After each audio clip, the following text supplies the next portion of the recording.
Napakasarap na pansit luglog na since 1934 pa. Legendary na nga kung maituturing dahil 90 years old na itong recipe na umabot na sa 3 henerasyon pero napananatili pa rin nila ang kanilang sariling timpla. Baka nga natikman na din ito ni Senator Enrile nung kabataan pa niya eh. 30 pesos na pansit luglog na meron 2 uri ng noodles na ginagamit. May payat na bihon at may mataba na kung tawagin ay sariwa. Tulad ng nakasanayan ay nakabalot pa rin ito sa dahon ng saging na hugis apa. Ilalagay ang noodles, chicharon bulaklak, napakasarap na sarsa, tinapa flakes, dinurog na fish cracker, chicharon, fried garlic, spring onion, paminta at itlog. At saka ito babalutin. Papartneran pa ito ng panderasyon na napakalaking monay na siksik liglig. 25 pesos naman ito at may palaman na kesong puti o mas kilala sa tawag na kesilyo. 25 pesos din ito. Sayang nga lang at wala sila ngayong tindang pansit estasyon o pansit toge. Isa rin ito sa binabalikan sa kanila. Bukas nga pala sila ng 3 AM to 10 AM. Kaya naman napasugod na nga kami dito ng 4 AM dahil baka wala na kaming abutan eh.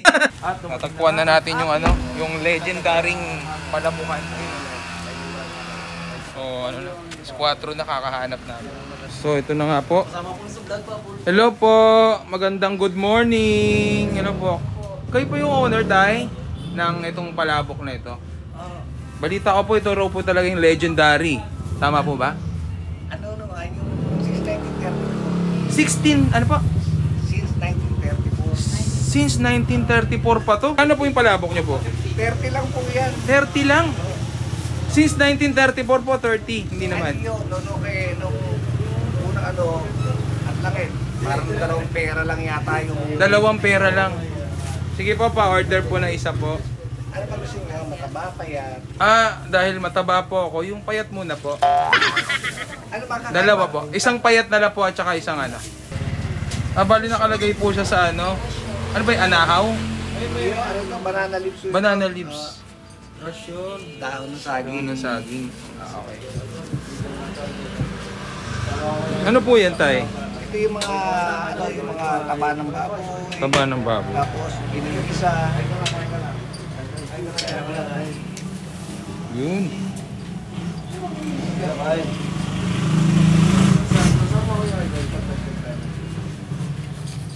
Yun. Ano po yan? Uy. First bite.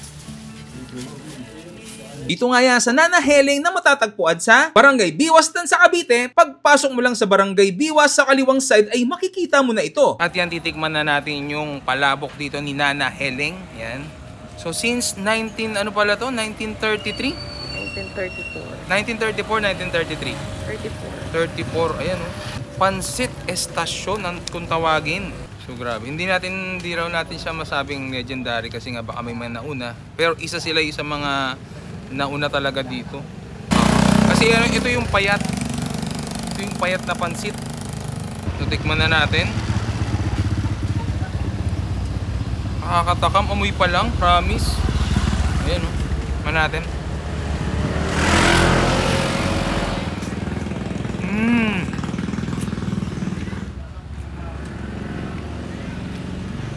Grabe. Sobrang sarap.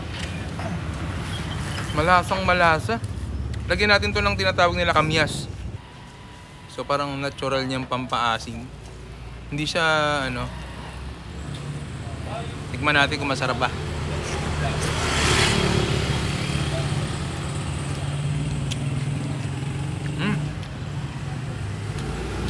Mas sumarap. Yung asim niya kasi natural eh. Hindi chemical. Try naman natin may chili garlic. Tingnan natin.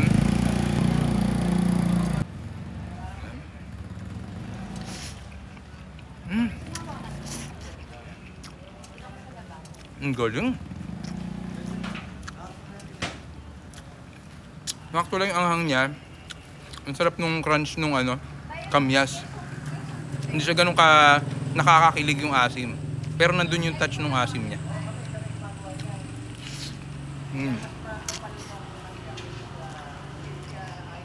Tapos pinapartneran din ang tinatawag nila panderasyon kung tawagin. May to? Kesong puti. Kesong puti.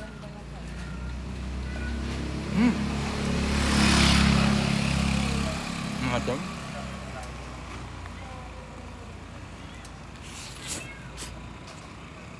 Oh. Ito yung mataba yung noodles. Tikman na natin, no?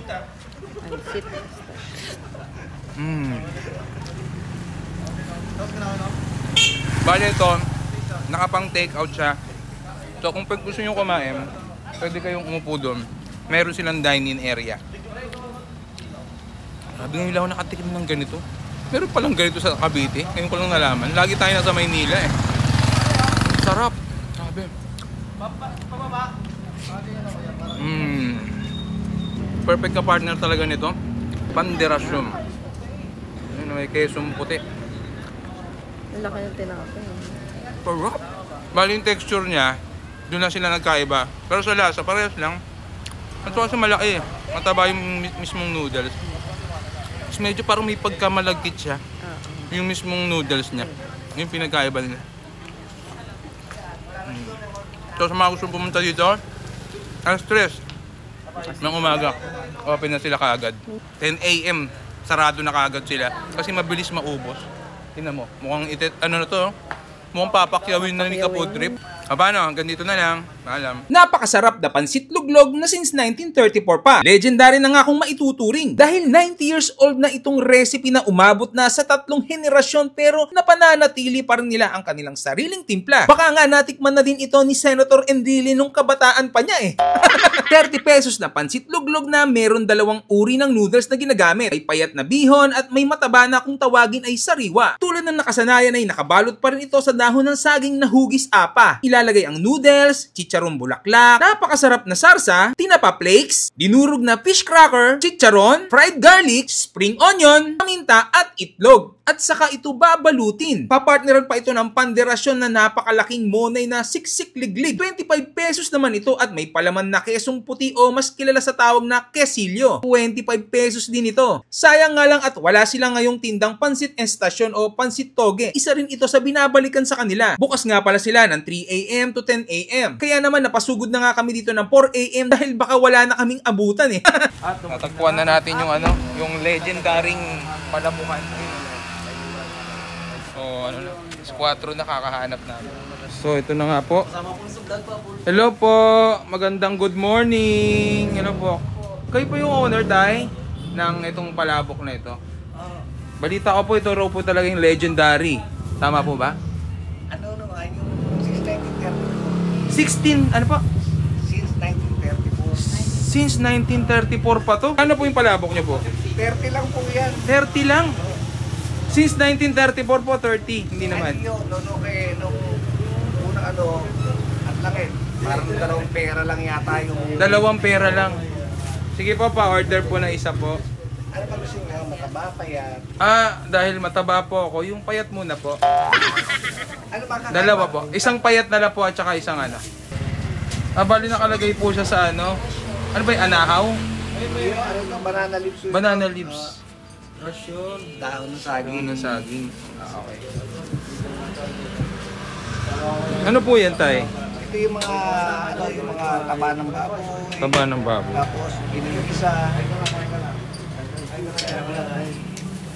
Yun.